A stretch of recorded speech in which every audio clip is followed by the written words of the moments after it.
Going on today, guys?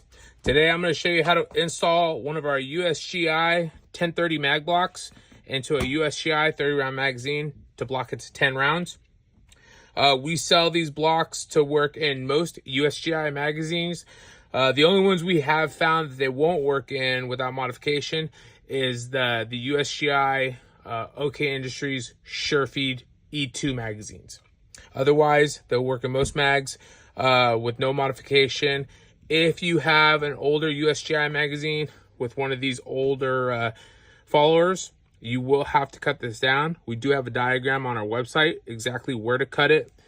You can cut it with just a pair of red shears that we sell on our website, or a hacksaw, or anything like that.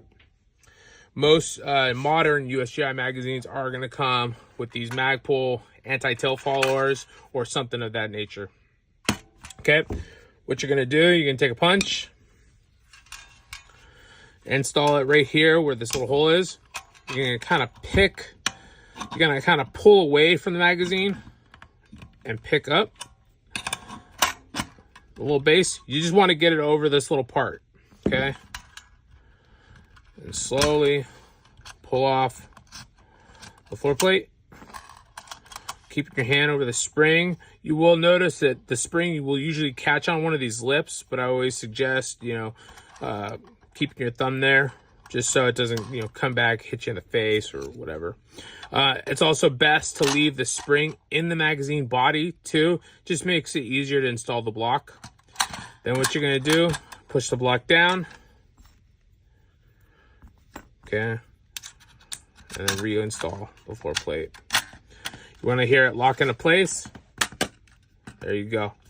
That thing's not going anywhere. Okay. That's how you block a 30 round USGI magazine down to 10 rounds. This right here is a Palmetto State Armory. But we've tested these in D&H, Brownells, Colts, most of your 30 round USGI magazines, and they work perfectly fine. If you have any questions, reach out to us at magblocks@gmail.com and rate this video. Thanks, guys.